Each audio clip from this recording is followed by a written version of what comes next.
আচ্ছা, এতদিন যে একসাথে থাকলে, এই একসাথে থাকা নিয়ে কি বলতে চাও? এতদিন একসাথে ভালোভাবেই কেটেছে।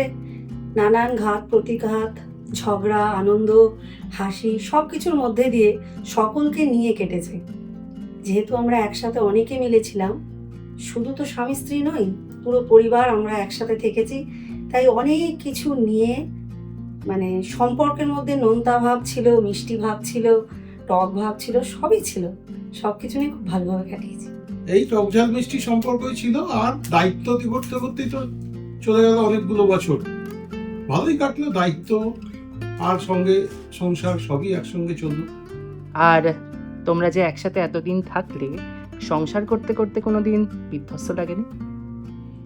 যখন ঝগড়া হয় তখন মনে হয় বিধ্বস্ত, ঝগড়া না হলে বিধ্বস্ত লাগে না। কাজের প্রেশার থাকলে তখন কখনো কখনো বিধ্বস্ত লেগেছে, তখন মনে হয়েছে সংসার না করেও অনেক কিছু করা যেত। আবার এখন মনে হয় তোকে দেখলে না সংসারটা করেছি, ভালোই করেছি।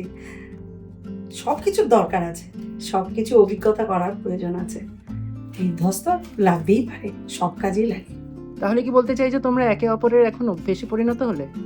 না, অভ্যেস নয়।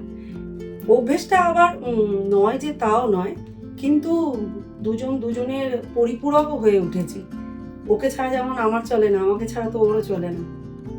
এখন আমাদের মাথার উপর বাবা মা নেই, কিন্তু আমরা দুজনে দুজনের কখন যে বন্ধুর থেকে সেই জায়গাটায় চলে গেছি, সেটা হয়তো নিজেরাও জানি না।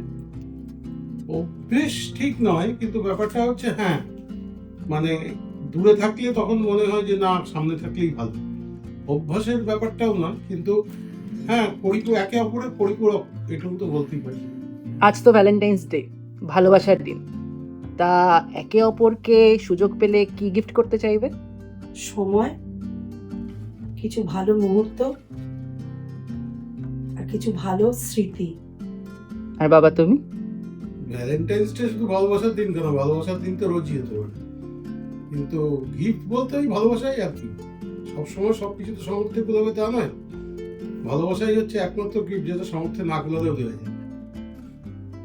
আর তাই তো বলি, এভাবেই ভালোবাসাগুলো দীর্ঘজীবী হোক, পরন্ত বিকেলের আঁকড়ে ধরাগুলো দীর্ঘজীবী হোক। Wishing you all a happy Valentine's day. ভালোবাসতে থাকুন, বয়সের তোয়াক্কা না করে।